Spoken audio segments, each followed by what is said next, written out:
Assalamualaikum warahmatullahi wabarakatuh. Waalaikumsalam warahmatullahi wabarakatuh.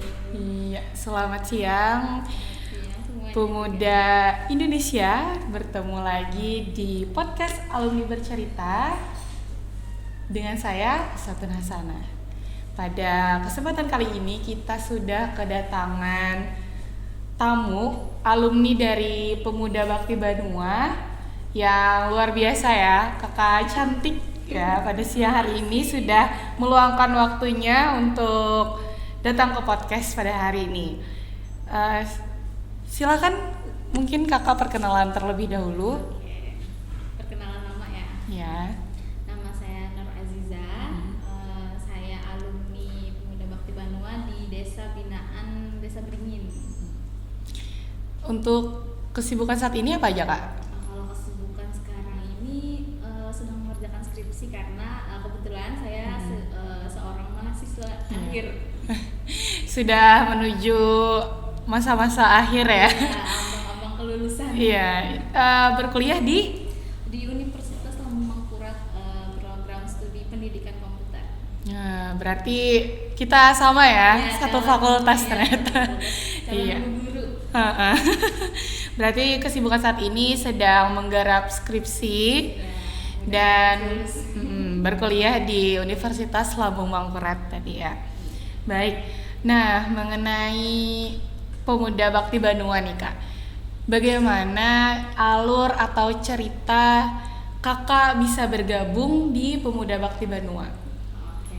Nah, kalau awal mulanya bergabung di Pemuda Bakti Banua ini dari senior. Jadi kan di kampus tuh ada senior kan, satu program studi. Nah, kebetulan beliau itu namanya Kak Fajar Firdaus. Nah, kebetulan waktu itu tuh beliau menjabat sebagai koordinator wilayah pendampingan daerah Batola Banjarmasin. Nah, jadi beliau itu kan temenan nih di WA, di Instagram kan karena cutting kampus ya kan.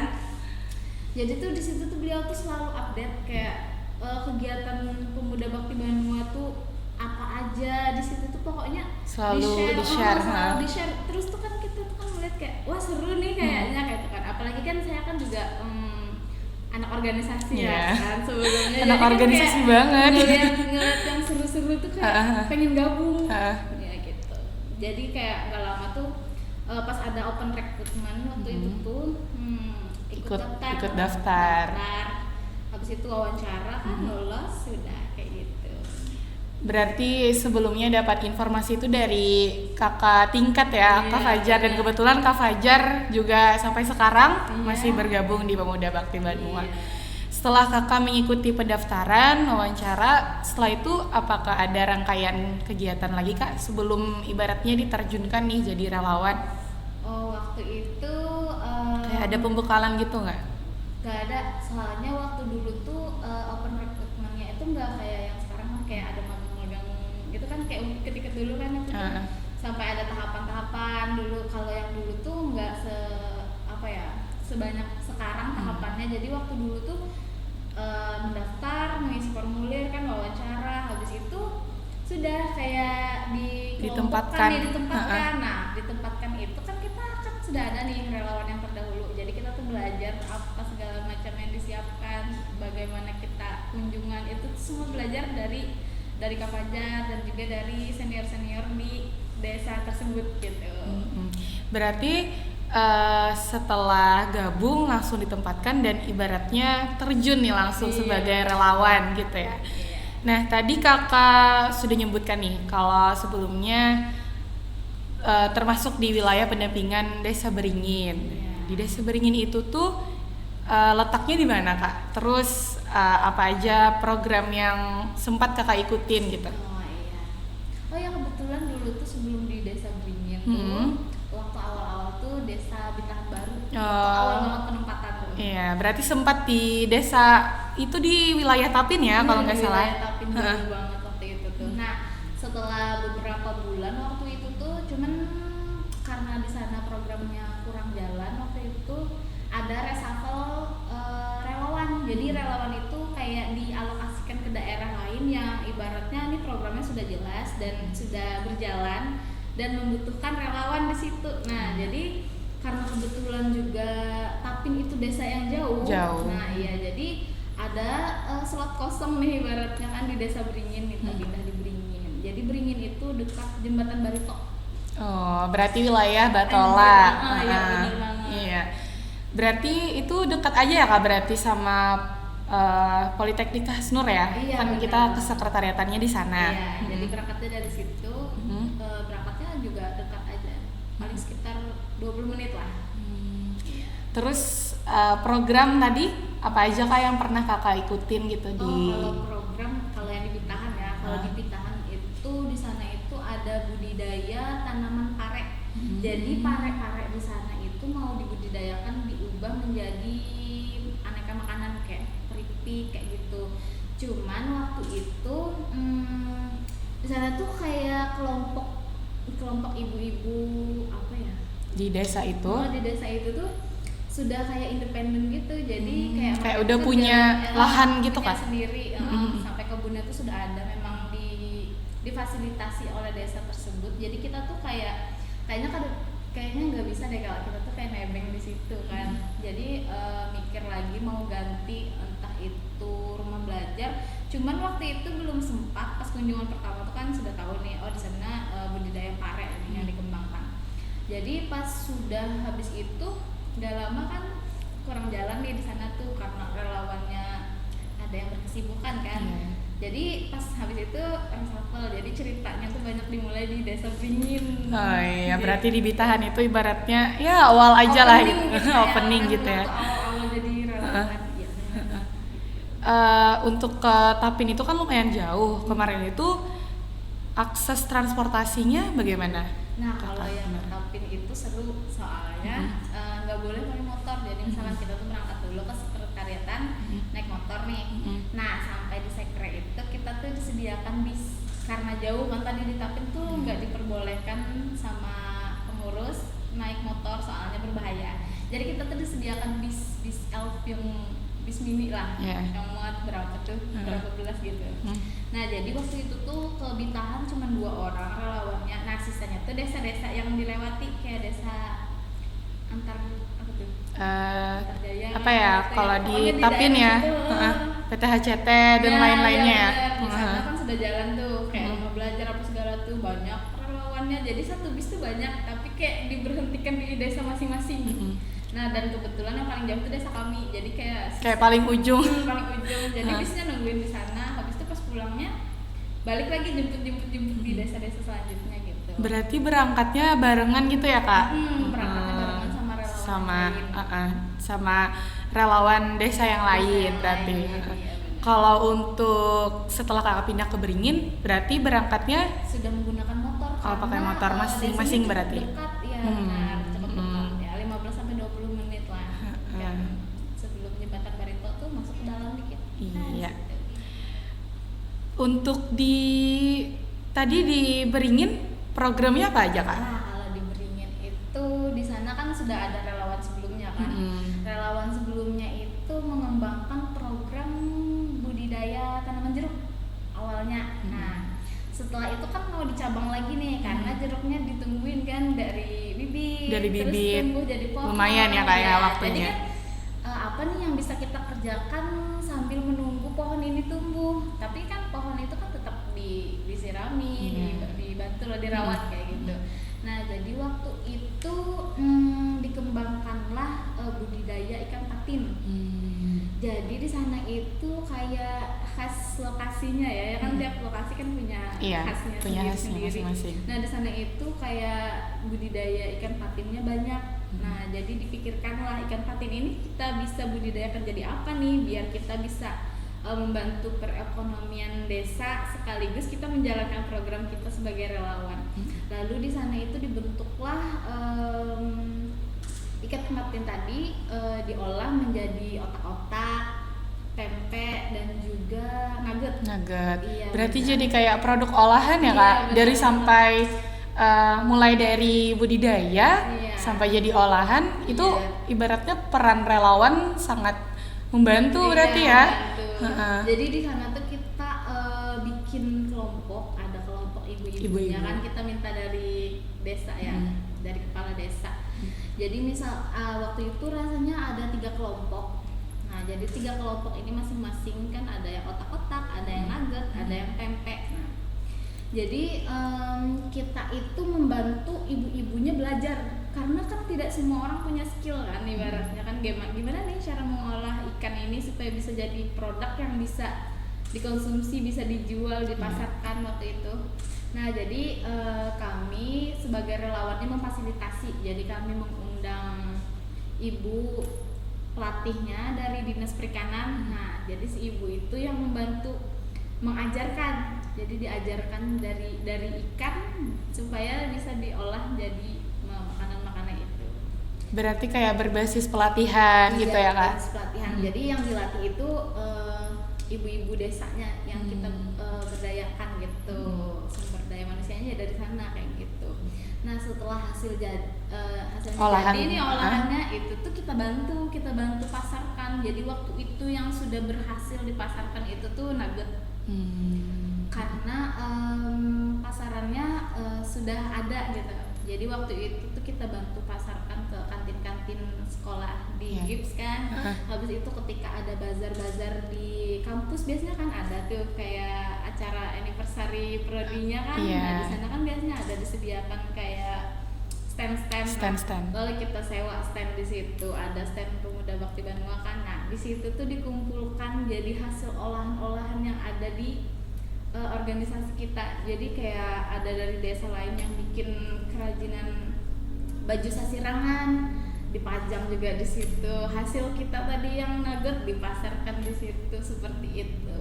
Jadi hasilnya dikembalikan lagi ke ibu-ibunya kayak gitu. Berarti peran relawan di kemarin itu ya, pas kakak ikut di Desa Beringin lebih tepatnya, ibaratnya ikut membantu dari pengembangan sampai pemasaran gitu ya Kak.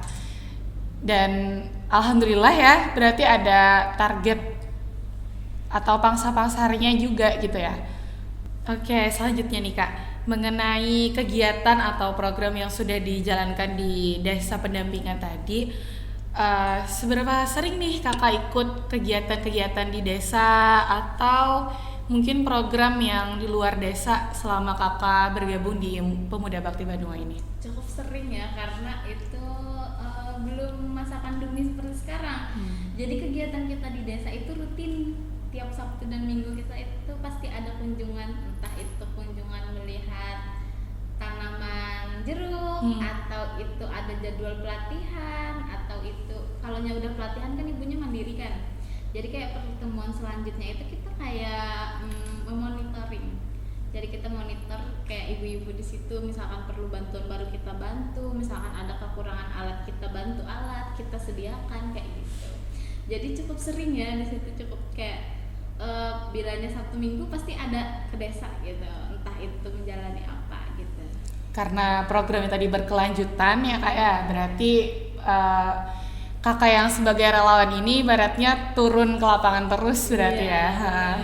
Apalagi kan kayak misalkan sudah dipasarkan tadi kan makanan tadi tuh itu tuh berkelanjutan, kayak kalau udah habis kita stok lagi. Gitu. Nah, untuk selanjutnya nih Kak, kembali lagi. Sebelumnya tadi kakak sudah menceritakan alur untuk ikut dan bergabung di Pemuda Bakti Banua.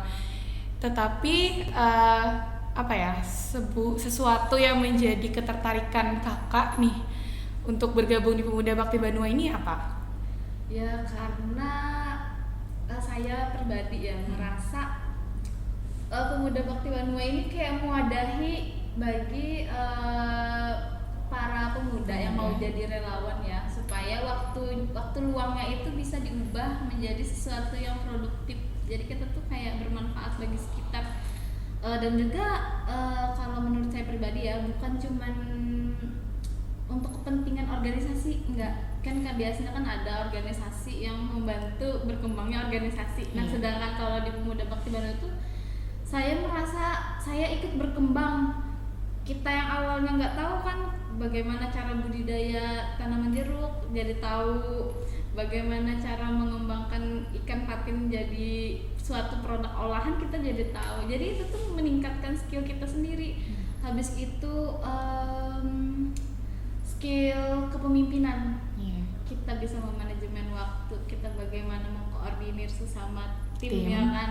Pasti kan ada perselisihan, ini maunya yang kayak ini skenario kita di desanya, terus kadang ada kita yang kayak ini kayak itu. Jadi di situ kita belajar saling menghargai dengan sesama tim. Pokoknya kita tuh lebih berkembang. Jadi itu hal yang menarik yang bisa kulihat, kayaknya aku bisa berkembang kalau aku ikut organisasi ini. Nah, pemikiran itu yang membuat aku tuh tertarik untuk bergabung di Pemuda Bakti Banua tadi ya Kak.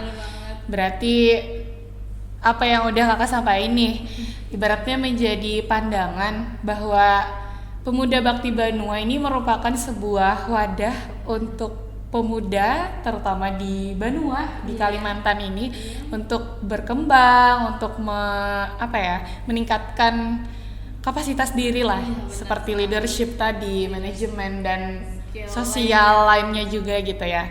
Dan untuk kegiatan di Pemuda Bakti Banua nih, yang Kakak tahu itu atau yang pernah Kakak ikuti itu ibaratnya di bidang apa aja berarti Kak?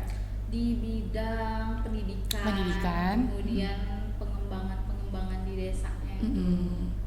Geososial kita tuh berkembang di situ karena ya bidang pendidikan, bidang sosial yang kita di situ. Beberapa sih sebenarnya ada, tapi itu tuh masing-masing desa punya ciri khasnya kan. Jadi itu tuh beda-beda bidangnya. Dan kebetulan yang saya jalani itu bidang sosial dan juga bidang pendidikan. Iya. Dan di Pemuda Bakti Banua juga bukan sekedar bidang itu aja ya kayak seperti keagamaan, kemudian tanggap bencana juga gitu. Jadi ibaratnya sesuai isu yang terbaru. Iya, ibaratnya selalu update gitu ya. Jadi kayak misalkan di suatu tempat butuh bantuan apa, perlunya apa, kurangnya apa, ayo kita lengkapi kekurangan itu kayak gitu. Berarti Pemuda Bakti Banua harus jadi fleksibel banget. Iya, dan respect selalu gitu ya. Betul. Untuk selama Kakak berkegiatan di Pemuda Bakti Banua ya sebagai dunia kerelawanan gitu, tentunya Kakak mendapatkan suka duka nih. Nah, untuk suka duka Kakak menjalani di Pemuda Bakti Banua ini apa aja Kak? Boleh cerita dong. Kalau suka duka tuh ya pasti ada kan di setiap momen. Nah, tapi di Pemuda Bakti Banua tuh banyak sukanya. Banyak sukanya ya. Banyak serunya sih sebenarnya seru. kalau kita menganggap bukan suatu beban. Nah, kalau sukanya tuh kan pasti kita ketemu orang baru, kita ketemu teman baru, dan karena di sini bukan hanya untuk satu universitas lah, kan kita kebetulan satu universitas, tapi banyak dari universitas kayak UIN, kemudian dari Poli Hasnur, ya pokoknya banyak yang lain. Jadi kita tuh ketemu teman-teman baru, ketemu orang dengan karakter berbeda, kemudian kita menyatukan kepribadian yang berbeda tuh untuk melancarkan suatu acara, suatu event, suatu kegiatan. Jadi di situ ada sensasinya dan itu aku menafsirkannya sebagai suatu keseruan. Nah, kalau untuk dukanya itu biasanya namanya orang yang berbeda ya, pasti kan ada kayak perselisihan sedikit. Misalkan kayak biasanya gantian kan, kayak tiap minggu misalkan nih satu kelompok dampingan desa itu ada 8. Jadi yang dimaksimalkan minggu ini 4 orang, terus minggu depannya kan 4 orang lagi. Nah, terus tuh kayak aku tuh kan punya jadwal lain ya, tapi karena aku meluangkan minggu ini, jadi kayak aku minggu depan aku free misalnya sama teman yang lain nih. Terus ternyata tuh ada nih relawan yang kayak, aduh maaf lah aku kada bisa Jar, tapi itu tuh sudah hamin kayak hamin 1 gitu, maaf ya ada kesibukan lain, maaf ini ada kendala ini, dan itu tuh kita tuh kayak mikir, jadi kayak masa nih kita nggak jalan program minggu ini karena beberapa orang yang harusnya muncul minggu ini nggak ada. Nah, jadi itu tuh kita harus muter otak lagi, entah jadwal aku kayak yang digeser jadi hari besoknya supaya aku tuh tetap bisa ke desa. Jadi kayak bagian dukanya tuh paling yang kayak itu aja. Kemudian biasanya Sabtu Minggu tuh kan kayak buat me time ya kan sih, kayak buat rebahan, istirahat, tapi aku santuy-santaian di situ karena aku menganggap kayak untuk sesuatu yang positif kenapa enggak ya itu. Nah cuman paling ya itu aja sih, nggak ada yang duka-duka kayak sedih-sedih banget, nggak ada. Berarti ibaratnya ya sedikit perselisihan aja gitu ya Kak, lebih namanya ke kan jadwal biasanya kan. Berarti ibaratnya penyesuaian waktu sama tim yang lain, ibaratnya perlu diperbaiki juga. Berarti selama mengikuti Pemuda Bakti Banua selalu bahagia dong, selalu bahagia. Senang nih.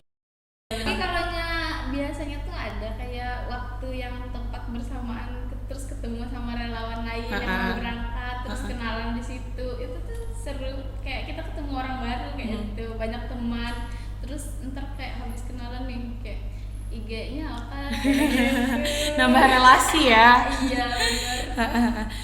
Berarti selama mengikuti Pemuda Bakti Banua tentu ada dong kayak momen atau event-event yang ibaratnya paling berkesan nih, apa aja menurut kakak? Event paling berkesan ya? Event paling berkesan bagi saya itu adalah family gathering. Nah jadi family gathering itu kegiatan tahunan biasanya, itu 1 tahun sekali. Nah di dalam kegiatan family gathering itu saya pernah 1 kali ya waktu itu tuh sempat menghadiri, karena kan 1 tahun lah anggapannya saya itu aktif. Nah waktu itu tuh di situ kegiatannya tuh kita dikumpulkan kayak ngecamp happy gitu, dan itu tuh anggota yang pesertanya itu selain pengurus di Pemuda Bakti Banua itu tuh semua relawan dari desa-desa lain. Kebayang gak tuh kayak berapa puluh relawan yang dikumpulkan di situ. Jadi satu tempat gitu ya. Iya bener. Waktu itu lokasinya di Kiram. Jadi kayak di vilanya Paman Birin. Jadi kita tuh dikumpulin kayak misalkan satu villa tuh berapa puluh orang gitu. Jadi kita tuh kenalan di situ, makan bareng di situ, kayak ngegame. Dan kalau ngegame tuh nih biasanya kan dibagi kayak kelompok-kelompok kan. Itu tuh bukan berdasarkan desa, tapi kita tuh kayak diundi di situ. Jadi kayak kita tuh temennya nggak yang itu doang, kayak teman baru nih. Nah di situ kayak paling berkesan deh. Sabtu Minggu acara. Padahal acara tahunan ya, tapi masih diingat sampai sekarang nih. Iya bener banget, karena paling berkesan. Di ujung acara itu kita ada acara tukar-tukar kado. Kayak kita tuh nggak kenal nih misalkan. Terus kita tuh kan udah di briefing kan sebelumnya bawa kado maksimal 15.000 kalau nggak salah, kalau nggak 15.000 supaya nggak memberatkan kan waktu itu. Jadi sampai sana tuh kita tukeran kado sama orang yang di sebelahnya, kayak gitu seru banget. Kayak misalkan sekarang tuh kayaknya aku sudah nggak punya kesempatan lagi untuk merasakan momen itu, kayak bayangin aja di mana tempatnya kayak yang mewadahi kegiatan kayak gitu. Itu yang paling berkesan. Momen tersebut tahun berapa tuh Kak? Itu tahun kemarin 2019. Ya, 2019. Ini Kakak bergabung dari tahun 2018 sampai tahun 2020 awal. Iya, pokoknya yang paling diingat nih ya, terakhir kali kunjungan ke Desa Beringin tuh waktu kami mau mencabang lagi kan. Selain budidaya tadi kan, nah kami mau buka rumah belajar untuk desa di situ. Turunlah saya ke lapangan, mendatangi Bapak Kades, mendatangi sekolah kan, mau ketemu sama kepala sekolah nih, ketemu guru, mau minta izin, mau mengadakan jadwal, sudahlah itu dapat izin, dibolehkan. Terus waktu itu kalau nggak salah sempat 1 kali atau 2 kali pertemuan belajar nih. Udah nggak lama itu sudah pandemi, dan kayak habis pandemi itu kan kayak kegiatan kita ditunda untuk 2 minggu ke depan. Katanya kan ada ternyata kayak gitu. Terus setelah 2 minggu kan ada kita perpanjang lagi 2 minggu ke depan. Dan ternyata 1 tahun di situ terakhir sudah sampai jadi alumni gara-gara itu. Karena udah tadi di semester akhir juga ya Kak, ibaratnya kesibukannya. Kasian kalau misalkan saya nih memang benar-benar kayak nggak bisa berkomitmen waktu tenaga kan. Kita kalau jadi relawan kasihan yang lain, saya jadi beban kayak numpang nama doang di desa itu. Jadi kayak ya udah, kayaknya aku sudah puas juga di sini. Karena aku berkontribusi di desa ini, aku memberikan manfaat bagi desa ini, kayak sudah, ayo kita kembali mengerjakan skripsi. Betul. selama kakak jadi relawan nih, kemarin itu sempat ini nggak, di tahun kakak itu ada kayak Muda Banua Award?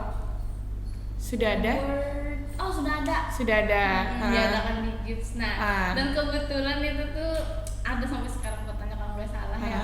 Desa kami itu jadi desa yang paling apa ya? Pokoknya ada pialanya. Benar, rasanya tuh kayak desa yang paling aktif kayak gitu, dapat piala sama sertifikat. Berarti masuk nominasi dan menang ya Kak? Menang. Karena anggotanya kayak rada aktif-aktif gitu. Aktif semua ya, alhamdulillah. Betul. Nah, untuk selanjutnya nih Kak, tentunya kakak sebagai alumni ya punya harapan nih untuk Pemuda Bakti Banua atau untuk relawan-relawan yang sekarang ini sedang bergabung dan menjalankan program-program dari Pemuda Bakti Banua. Kalau dari saya sih ya, kayak lebih nikmati dan maksimalkan. Kenapa jadi nikmati dan maksimalkan? Karena kayak gini, kayak saya sendiri kan udah ngerasa nih, pas waktunya udah lewat, udah nggak bisa lagi kita tuh mau terjun ke sana, kita berkontribusi sudah nggak bisa lagi. Jadi selama kamu masih jadi relawan Pemuda Bakti Banua, ayo luangkan. Kan kadang-kadang bisa kan kita bikin alasan untuk diri kayak, aku malas turun hari ini biar ada relawan yang lain. Jangan kayak gitu. Misalkan ada kesempatan turun, ayo turun ke desa. Ada kegiatan, ayo ikuti kegiatan. Karena momen-momen itu nggak bakal terulang, dan juga di situ kesempatan kita berkembang, kita bertemu orang baru, kita bertemu orang yang lebih dari kita ya kan. Kita kan ketemu, ibaratnya kayak kadang-kadang tuh bisa kan ketemu pejabat kayak gitu kita melihat kayak apa orang, kita bersosialisasi. Pokoknya kayak itu tuh demi kebaikan diri, kita tuh kayak mengembangkan diri. Pokoknya nggak bakal rugi kalau misalkan kita tuh memaksimalkan dengan cara menikmati tadi. Kalau kita menjadikan itu beban, nggak bakal senang. Jadi pokoknya kita harus menikmati dan kita maksimalkan kayak gitu. Iya betul, itu untuk harapan kepada relawan Pemuda Bakti Banua ya. Kalau untuk Pemuda Bakti Banuanya nih sebagai wadah yang ibaratnya memfasilitasi kepada pemuda-pemuda di Banua ini, apa harapan kakak untuk selanjutnya? Kalau harapan saya ya untuk selanjutnya, mohon terus ada dan terus berkembang. Karena kayak misalkan yang diharapkan sesuatu yang nggak ada, tapi udah lengkap semuanya, kayak itu semuanya tuh sudah terfasilitasi dengan baik, sudah terskenario dengan baik. Misalkan kayak kita mau apa, ini tuh sudah ada jalurnya kayak gitu. Jadi yang saya harapkan tuh terus ada, terus tumbuh jadi tempat untuk mewadahi relawan-relawan di Banua kita ini. Iya betul. Dan tentunya harapannya tadi ya, Pemuda Bakti Banua itu bisa programnya itu terus berkembang, berkelanjutan, berkesinambungan, agar bisa memfasilitasi para pemuda yang berjiwa-jiwa relawan, berjiwa apa ya? Anak organisasi. Iya, semangat gitu ya untuk memberikan kontribusi dan manfaatnya kepada sekitar. Iya. Baik, mungkin kita menuju akhir nih Kak. Boleh berikan closing statement-nya atau mungkin pesan kepada relawan, khususnya relawan Pemuda Bakti Banua untuk terus semangat. Boleh Kak? Boleh. Ada sini ya? Iya. Oke, untuk adik-adik ya guys. Ya, adik-adik alumni ya.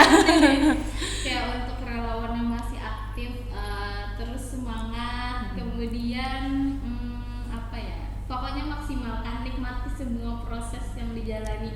Misalkan ada program apa, ikuti. Pokoknya luangkan aja waktu. Misalkan kalau memang nggak ada kesibukan lain yang nggak bisa ditinggalkan, ayo jalani, ikuti semua program-programnya. Dan itu tuh gak bakal rugi, karena bakalan kerasa, mungkin hari ini gak bakal kerasa ya manfaatnya, tapi nanti ketika sudah 1 tahun, 2 tahun, itu kita bakalan punya momen, kita punya cerita, kita punya pengalaman, kita punya relasi yang awalnya kita nggak kenal orang kerja di ini, jadi kenal, nggak kenal orang kuliah di universitas lain jadi kenal. Pokoknya kita tuh bisa bertukar cerita yang sebelumnya kamu nggak tahu. Misalkan kamu tuh nggak berteman dengan orang ini, kamu tuh jadi tahu. Pokoknya terus semangat ya. Iya. Kayak gitu. Bingung ya. Oke, nggak apa-apa. Berarti yang penting untuk relawan pemuda bakti Banua tetap terus semangat berkontribusi dan jalani ibaratnya sepenuh hati. iya, yang penting niatnya tulus gitu ya, kayak namanya juga relawan Iya, gitu. harus rela kan. Harus rela, harus ikhlas dan berkorban gitu ya. Baik. Oke. Baik, terima kasih Kak udah meluangkan waktunya pada hari ini untuk berbagi cerita nih sebagai alumni dari Pemuda Bakti Banua. Mohon maaf ya jika ada salah kata dan lain sebagainya. Baik, saya Sutun Hasana pamit undur diri. Stay safe and stay healthy. Wassalamualaikum warahmatullahi wabarakatuh.